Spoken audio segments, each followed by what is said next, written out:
गरीब लड़की का गांव में ब्यूटी पार्लर।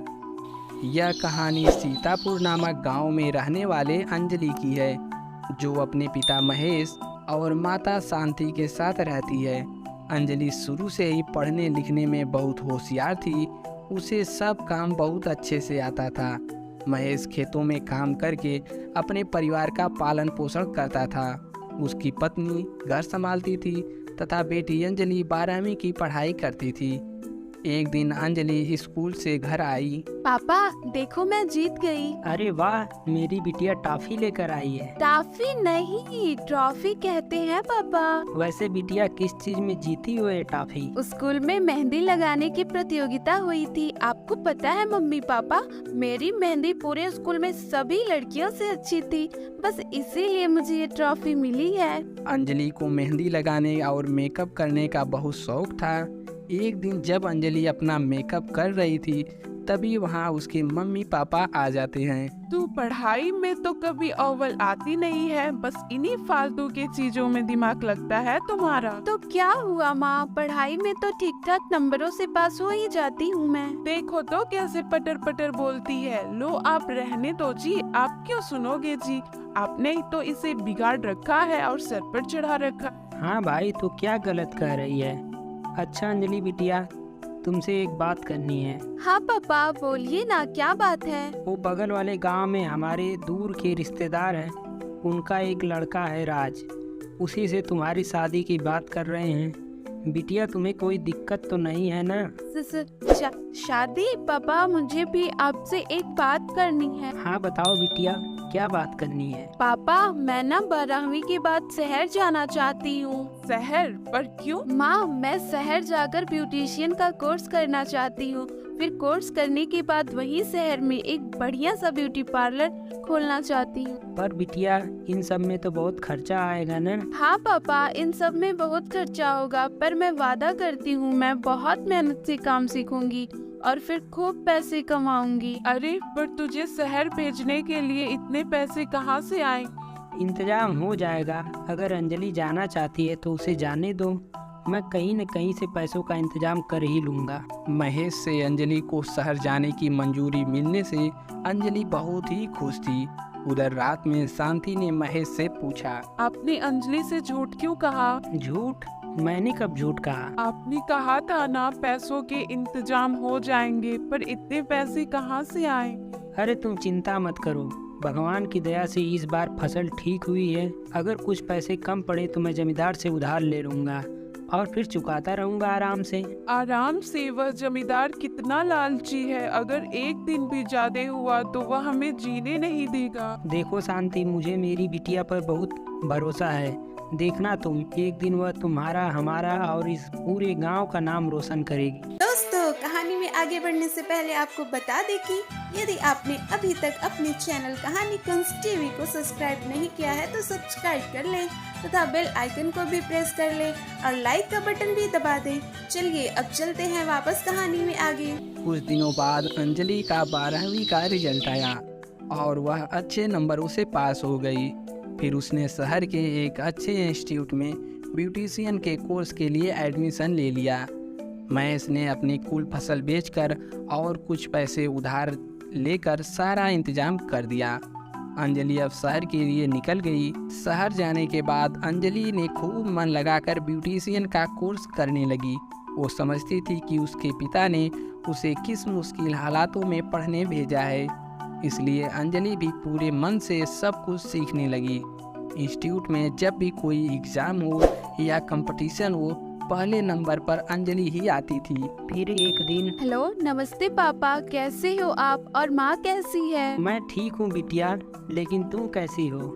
मैं ठीक हूँ पापा। आपको पता है आज मैंने बहुत अच्छी चीज सीखी। अच्छा बताओ, क्या सीखा? पापा वो कुछ घरेलू सामान और हरी सब्जियाँ तथा फूल से हम अपनी त्वचा का अच्छा ख्याल रख सकते हैं और इसे हम हर्बल कॉस्मेटिक कहते हैं। ठीक है बिटिया, घर कब आ रही हूँ? तुम्हारी माँ तुम्हें बहुत याद करती हैं। बस पापा कुछ ही महीनों की बात है, जब मैं पूरा सीख जाऊंगी तब मैं अपना ब्यूटी पार्लर शहर में ही खोलूंगी। फिर हम, आप और मम्मी साथ में ही शहर में रहेंगे। ठीक है बेटा, तुम मन लगा कर सीखो। ठीक है, अब फ़ोन रखता हूँ। फोन रखने के बाद महेश चिंतित हो गया क्योंकि बेटी ने शहर में पार्लर खोलने की बात कही थी जिसके लिए बहुत पैसे चाहिए। यह सोचकर महेश सोच में पड़ गया। उसे इस तरह चिंतित देखकर शांति बोली, क्या हुआ जी? मैं देख रही हूँ आप बड़ी चिंतित लग रहे हो। शांति, कुछ और पैसों का इंतजाम करना पड़ेगा। अंजलि का कोर्स ख़त्म होने वाला है। अंजलि बोल रही थी कि कोर्स हो जाने के बाद वह शहर में ही ब्यूटी पार्लर खोलेगी, जिसके लिए पैसे तो लगेंगे ही। अरे पर वो शहर में क्यों खोलेगी? वो अपनी दुकान यहाँ गांव में नहीं खोल सकती है क्या? अरे कैसी बात कर रही हो?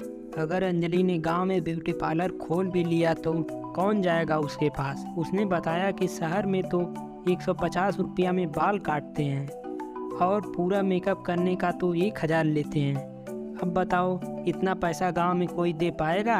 हाँ जी, बात तो ठीक है, पर पैसे कहाँ से आएंगे? मैं सोच रहा हूँ कि जो पैसे हमने अंजलि की शादी के लिए जोड़ रखे हैं, क्यों न वही पैसे उसे दे दें। महेश की बात सुनकर शांति ना तो हाँ कर पाई और ना ही मना कर पाई क्योंकि उनके पास और पैसे नहीं थे। दोनों अंजलि के पैसे मांगने का इंतजार कर रहे थे। फिर कुछ ही दिन बाद अंजलि अपना पूरा सामान लेकर के गांव आ गई। अरे बेटी, सब ठीक है ना? तू ऐसे अचानक आ गई, बताया भी नहीं आने से पहले। अरे हाँ माँ, मैं ठीक हूँ। वैसे भी मुझे आप लोगों को सरप्राइज देना था। वैसे आप मुझे याद भी कर रही थी। माँ, अब मैं यही रहूंगी, शहर नहीं जाऊंगी। क्यों बिटिया, शहर में पार्लर नहीं खोलोगी? तेरे सपनों का क्या होगा? हाँ पापा, मेरा सपना भी पूरा होगा, लेकिन अब ब्यूटी पार्लर शहर में नहीं गांव में खुलेगा। हाँ, मैं कुछ समझी नहीं बेटी। यहाँ गांव में कैसे चलेगा तेरा ब्यूटी पार्लर? चलेगा माँ, शहर में तो सभी लोग केमिकल वाले प्रोडक्ट यूज करके मेकअप करते हैं, पर मैं कुछ अलग करूँगी। मैं देसी तरीकों का इस्तेमाल करूँगी और उन्हें खुद अपने खेतों में उगाऊँ। बात सुनने में तो अच्छी लग रही है बिटिया, पर मुझे गेहूं और धान के अलावा कुछ उगाने नहीं आता है। पापा, आप उसकी चिंता मत करो, आपकी बेटी सब सीख कर आई है। हम अपने खेत में एलोवेरा, मेहंदी, गुलाब, हल्दी और भी बहुत तरीके के फूल उगाएंगे और इन सब से मैं खुद ब्यूटी केयर प्रोडक्ट्स बनाऊंगी जो असरदार भी होंगे और सस्ते भी। फिर देखना आप, गांव में मेरा ब्यूटी पार्लर खूब चलेगा। पर बिटिया, गांव की औरतें तेरी मेहनत की सही कीमत नहीं दे पाएंगी। अरे पापा, ये किसने कहा आपसे कि जरूरतें सिर्फ शहर में ही पूरी होती हैं? अगर अच्छी चीजों के लिए गांव के लोग शहर जा सकते हैं तो शहर के लोग गांव भी तो आ सकते हैं। बस जरूरत है तो हमें अच्छी क्वालिटी और सुविधा देने की, फिर खुद ब खुद लोग आएंगे। अगले ही दिन से अंजलि और महेश ने खेतों में सारे किस्म के पौधे लगा दिए। कुछ ही दिनों में उनके खेत में हर वह चीज़ मौजूद थी जो स्किन केयर और मेकअप के काम आ सकती थी। अंजलि ने अपने शादी के लिए जोड़े गए पैसों से एक पार्लर खोला। गांव की औरतों को अंजलि का ग्राहक बनने में समय नहीं लगा, लेकिन कमाल की बात यह थी, हर्बल पाउडर की खबर सुनते ही शहर से बड़ी मात्रा में औरतें गांव आने लगीं, जिसके कुछ ही समय में अंजलि की अच्छी खासी कमाई हो गई और बहुत तेजी से सब कुछ बदलने लगा। देखा, मैंने कहा था ना पापा, अपना पार्लर खूब चलेगा। हाँ बिटिया, सच में तुमने कमाल कर दिखाया। शांति, देख रही हो अपने बिटिया को? जितना मैं 6 महीने में नहीं कमा पाता, उतना इसने 1 ही महीने में कमा लिया। इतना कहकर महेश वहां से चला गया और गांव के चौराहे पर अपने दोस्तों के साथ बैठकर बातें करने लगा। तभी वहां एक कार आकर रुकी, जिसमें से एक लड़की बोली, अंकल, यह अंजलि का गांव सीतापुर है ना? हाँ, आप बिल्कुल सही जगह आई हैं। आप आगे से दाएं चले जाएं। अंजलि बिटिया का ब्यूटी पार्लर वही है। अंजलि ने ना सिर्फ अपना और अपने माता पिता का नाम रोशन किया, बल्कि उसके नाम से ही उसके गांव को जाना जाने लगा। दोस्तों, कहानी अच्छी लगी हो तो लाइक का बटन है उसको दबाएं और बगल में सब्सक्राइब का बटन है उसको दबाकर घंटे के निशान को भी दबा लें।